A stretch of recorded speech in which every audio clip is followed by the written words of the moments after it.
Dear students, अस्सलाम वालेकुम। Welcome to science class. आज का लेक्चर नंबर 7 है साइंस का, जिसमें आप पढ़ेंगे दो लॉन्ग क्वेश्चन नेक्स्ट।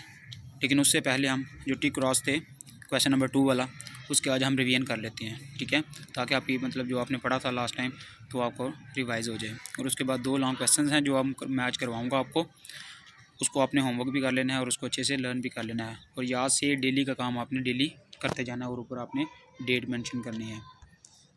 जी, सबसे पहले हम फिल इन द ब्लैंक्स की तरफ आते हैं, सॉरी टिक क्रॉस की तरफ। पहला है इफ़ एफ फोर्स कौन सी बताई थी मैंने, जो अप्लाइड फोर्स होती है, ठीक हो गया। अगर ग्रेटर है, ठीक है, अप्लाइड फोर्स ग्रेटर है किससे, फ्रिक्शनल फोर्स एफ आर से, ठीक है। जैसा कि उसने सिंबल से आपको बताया गया है कि जो फोर्स एफ है वो ग्रेटर है फ्रिक्शनल फोर्स से। देयर इज़ नो मोशन, क्या जब फोर्स अप्लाइड ज़्यादा होगी तो मोशन नहीं होगी। And the object remain static, तो ऑब्जेक्ट क्या रेस्ट में रहेगा। तो आपने कहना है रॉन्ग स्टेटमेंट है ये। क्यों रॉन्ग है, क्योंकि हमने कहा था अगर फोर्स एफ ज़्यादा हो जाएगी फ्रिक्शनल फोर्स से तो वो जो ऑब्जेक्ट है वो मूव करेगा, ठीक है। नेक्स्ट हम अपने क्वेश्चन नंबर 2 की तरफ आते हैं। The viscosity of grease is low. तो हमने क्या कहा था, जितनी कोई लिक्विड फॉर्म में जो भी ऑब्जेक्ट होगा, जितना वो थिक होगा, जितना गाढ़ा होगा, उसकी विस्कोसिटी उतनी ज़्यादा होगी। तो जो ग्रीस है उसकी विस्कोसिटी बहुत ज़्यादा होती है, ठीक है। तो इसलिए इसकी विस्कोसिटी ज़्यादा होती है। इसने क्वेश्चन में कहा है viscosity of grease is low, so हम कहेंगे ये क्रॉस है। तो हम पहले पढ़ चुके हैं, इसलिए स्पीड के साथ इसको एक दफ़ा रीड कर लेते हैं। Trying to slide object against each other requires forming of adhesive bond. कहता है कि उसको मूव करवाने के लिए क्या हमें एडहेसिव बॉन्ड की ज़रूरत होती है। नो, एडहेसिव बॉन्ड तो उसको मूव करवाने से बचाते हैं, ठीक है, इसलिए ये भी क्रॉस है। 4 वाला surface roughness is a factor of friction. तो जो सरफेस का रफ होना ये एक फ्रिक्शन का सिर्फ एक फैक्टर है, ठीक है। टोटल रफनेस पे डिपेंड नहीं करती फ्रिक्शन सिर्फ, बल्कि ये इसका क्या है, एक फैक्टर है।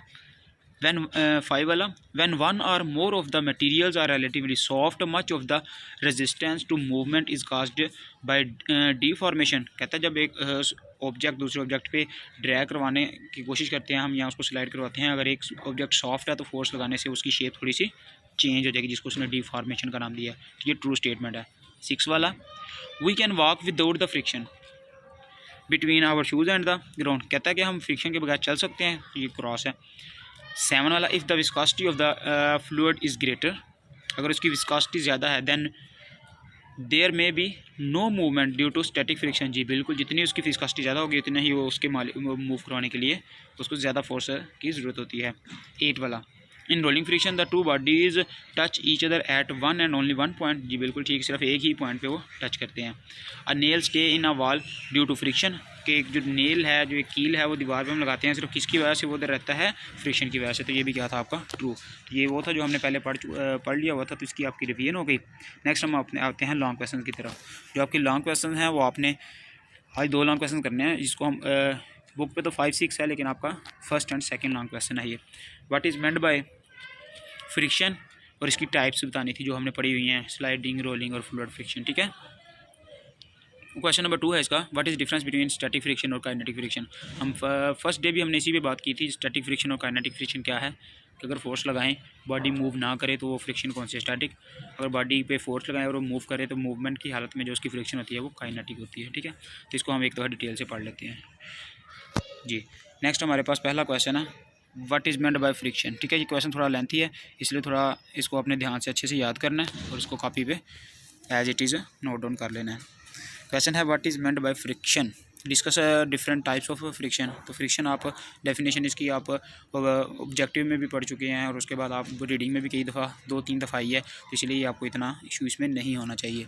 फ्रिक्शन क्या है, friction is a force, basically एक फोर्स है दैट रेजिस्ट, जो क्या करती है, रेजिस्ट करती है the motion of an object that is in contact with another object, ठीक है। तो ये क्या होती है कि फ्रिक्शन एक ऐसी फोर्स होती है जो किसी भी मोशन को रेजिस्ट करती है जब वो किसी दूसरे ऑब्जेक्ट के साथ कांटेक्ट में हो। 2 बातें बताई हैं इस पूरी डेफिनेशन में उसने, कि फोर्स ऑफ फ्रिक्शन एक फोर्स है जो क्या करती है, मोशन को रेजिस्ट करती है। कब, जब एक ऑब्जेक्ट दूसरे ऑब्जेक्ट के साथ कॉन्टैक्ट में हो, ठीक है। और हमने फ्रिक्शन की एक और डेफिनेशन पढ़ी थी कि फ्रिक्शन एक ऐसी फोर्स है जो क्या करती है, प्रिवेंट करती है बॉडीज़ को मूवमेंट से, और दूसरा क्या करती है, उसको स्लो डाउन कर देती है। तो 2 डेफिनेशन है, लेकिन आपने बुक में जो लिखी है ये ज़्यादा अथेंटिक है पहले वाली से दूसरी वाली से। इसीलिए हम इसी को ही करेंगे। ये क्या थी? Friction is a force that resist the motion of object that is in contact with another object. आगे टाइप्स की तरफ आते हैं। इसकी 3 टाइप्स हैं। Number 1 sliding friction, when two solid objects are in contact and force is applied to slide one object against the other, sliding frictional force resist the motion। ठीक है, तो कहता है जब एक दो ऑब्जेक्ट आपस में उनको कांटेक्ट कराया जाए, उनके सरफेस टच करें, तो एक पे जब हम फोर्स लगाएंगे वो दूसरी बॉडी के ऊपर स्लाइड करेगी। ठीक है, तो हम क्या कहेंगे? वो स्लाइडिंग फ्रिक्शन है। ठीक है। Number 2 rolling friction, when a ball is contact with solid object, जब एक बॉल जो कॉन्टैक्ट है जिसका किसके साथ है? सॉलिड ऑब्जेक्ट के साथ। ठीक है, and force is apply to the wheel, और उस पर हम जब व्हील पे फोर्स लगाते हैं, ठीक है, it start to roll due to the friction, ये फ्रिक्शन की वजह से मूव करना शुरू करता है। At a point of contact with one other surface के, उसका जो अदर उस व्हील का अदर सरफेस के साथ कॉन्टैक्ट है सिर्फ एक पॉइंट पे होता है। ठीक है, जस्ट एक पॉइंट, थोड़ा सा उसका सरफेस जो है ना पूरे व्हील का टच कर रहा होता है ज़मीन के साथ। This is called rolling friction. Number 3 था फ्लूइड फ्रिक्शन। फ्लूइड फ्रिक्शन के बारे में बात करते हैं हम। When a solid object is in contact with the fluid, जब एक सॉलिड कॉन्टैक्ट में होगा फ्लूइड के साथ, ठीक है, जैसा बोट्स हो गई, शिप्स हो गए, ठीक है, कहता है जब वो फ्लूइड के साथ कॉन्टैक्ट में होगा, सच एज लिक्विड और गैस, तो हमने लिक्विड और गैस दोनों की बात की थी कि जो फ्लूइड है उसको हम मतलब गैसेस को भी कह सकते हैं, जो हमारा एटमॉस्फेयर है जिसमें एरोप्लेन्स बर्ड्स मूव करते हैं, इसको भी हम फ्लूइड कह देते हैं। और जो मतलब हमारे पास ओशियंस में, रिवर्स में जो पानी है, इसको भी हम फ्लूइड कह लेते हैं। And a force is applied to either object or fluid. There is a friction force that resists the motion. जैसे water flowing through a hole and airplane flying through the atmosphere, कि उसने fluid की example में कहा है कि जो atmosphere है उसको भी हम फ्लूइड कहेंगे, गैसेस का फ्लूइड है वो, और उसके बाद जो वाटर है उसको भी हम कहेंगे फ्लूइड। और इसमें जो भी ऑब्जेक्ट मूव करेगा उसको कुछ रेजिस्टेंस वो फील करेगा ऑब्जेक्ट। ठीक है, तो उसको जो रजिस्टर जो भी ऑब्जेक्ट इन दोनों फ्लूइड्स में मूव करेगा तो वो जो फ्रिक्शन फील करेगा उसको हम कहेंगे फ्लूइड फ्रिक्शन। ठीक है, तो ये क्वेश्चन था, इसको आपने अच्छे से नोट भी करना है और आपने इसको डे लगा के आपने नोट करना है आज की, और उसके बाद इसको आज लर्न भी कर लेना है। ठीक है, अब हम आते हैं क्वेश्चन नंबर 2 की तरफ। क्वेश्चन नंबर 2 आसान सा छोटा सा क्वेश्चन है, आप पहले भी पढ़ चुके हैं कि what is difference between kinetic and static friction. ठीक है, काइनेटिक और स्टैटिक फ्रिक्शन में क्या फ़र्क है? काइनेटिक फ्रिक्शन क्या होगी? Force F is greater than frictional force, तो ये आप पढ़ चुके हो, फोर्स एफ ज़्यादा होगी, फ्रिक्शनल से बॉडी मूव करेगी। Then the object will slide to और मूव, या तो वो स्लाइड करेगा या वो मूव करेगा। This friction is considered kinetic friction which means moving friction, जैसे pushing force is greater than frictional force. ठीक है, जब पुशिंग फोर्स ज़्यादा हो जाएगी तो बॉडी फ्रिक्शनल फोर्स है तो बॉडी मूव करेगी, तो उस कंडीशन में जो उसकी फ्रिक्शन होगी उसको हम कहेंगे काइनेटिक फ्रिक्शन।